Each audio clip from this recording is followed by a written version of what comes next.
শুনে বলেছেন ইস্তাউসু বিল উসারা খায়রা, যুদ্ধবন্দীদের সাথে তোমরা ভালো আচরণ করো। বদরের যুদ্ধে 70 জন বন্দী হয়ে আসলো। বিশ্বনবী 70 জনকে সাহাবাদের মধ্যে ভাগ করে দিলেন, বললেন তোমরা খারাপটা খাবে, বন্দীদেরকে ভালোটা খাওয়াবে। কি নমুনা স্থাপন করেছে ইসলাম। ইয়ামামার বড় লিডার ছিলেন, যুদ্ধবন্দী হয়ে মদিনায় আসলেন, নাম সুমামা ইবনে উসাল। নাম কি? সুমামা ইবনে উসালকে যুদ্ধবন্দী হিসেবে আনা হলো। তাকে মসজিদে নববীর পিলারের সাথে রশি দিয়ে বাঁধা হলো। বিষ্ণু বললেন, সুমামা কি অবস্থা তোমার? কি অবস্থা তোমার? কেমন লাগে? তোমার সাথে কেমন আচরণ করা হবে বলো? বললেন, মুহাম্মদ তুমি চাইলে মারতেও পারো, বাঁচিয়েও রাখতে পারো। বিষ্ণু বললেন, সুমামা এ দুনিয়াটাই শেষ নয়, আখিরাতে বিশাল এক জগৎ পড়ে আছে। তুমি যদি শাহাদা বাক্য পড়ো আমাদের ভাই হয়ে যাবা, তোমার সেফটি সিকিউরিটির দায়িত্ব আমাদের, আমরা তোমরা সবাই মিলে এক। তারপর একে একে বিশ্বনবী তার সাথে ইসলামের সৌন্দর্যগুলো তুলে ধরলেন। সালাত কি, যাকাত কি, এগুলো বুঝালেন। বাড়িতে যেয়ে বললেন সবচেয়ে ভালো খাবার রান্না করো। একজনকে দিয়ে মসজিদে পাঠালেন।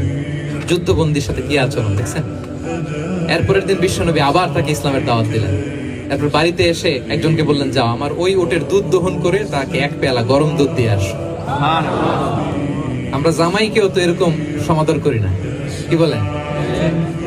তৃতীয় দিন বিশ্বনবী আবার খাবার নিয়ে গেলেন, আবার ইসলামকে তুলে ধরলেন। সুমামা তো অবাক, যুদ্ধবন্দীদের সাথে মুসলমানরা এরকম আচরণ করে। 3 বছর বিশ্বনবীর 3 দিন ধরে লাগাতার যখন ইসলামকে প্রেজেন্টেশন শেষ, বিশ্বনবী বললেন, যাও এবার সুমামা ইবনে উসালের রশিটা খুলে তাকে ছেড়ে দাও। সাহাবারা বলেন কি ইয়া রাসূলুল্লাহ, ভয়ঙ্কর, বিশ্বাসঘাতকতা করবে, মেরে ফেলবে আমাদের। বিশ্বনবী বললেন, না আমি যা জানি তোমরা তা জানো না, ছেড়ে দাও। সুমামাকে ছেড়ে দেয়া হলো। সুমামা বের হলেন মসজিদ থেকে, ফিরে তার ভূখণ্ড, তার এলাকা ইয়ামামাতে তিনি গেলেন না। মদিনার মসজিদ নবীর পাশে খেজুর বাগানের পাশে তিনি অজু করলেন, গোসল করলেন, অজু করলেন।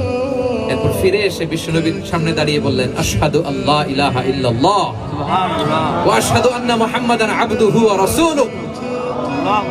আমি সাক্ষ্য দিচ্ছি আল্লাহ ছাড়া কোনো ইলাহ নেই, আপনি আল্লাহর প্রেরিত রাসূল। হে মুহাম্মদ, আপনার চাইতে নিকৃষ্ট মানুষ আমার কাছে কেউ ছিল না, কিন্তু এখন থেকে আপনার চাইতে কোনো প্রিয় মানুষ আমার জীবনে নেই। ইসলামের চাইতে নিকৃষ্ট কোনো ধর্ম আমার জানা ছিল না, আজ থেকে ইসলামের চাইতে প্রিয় ধর্ম আমার কাছে নেই। মদিনার চেয়ে নিকৃষ্ট কোনো শহর আমার কাছে ছিল না, সবচেয়ে অপছন্দের শহর, আজ থেকে মদিনার চেয়ে প্রিয় শহর আমার কাছে নেই। This is Islam.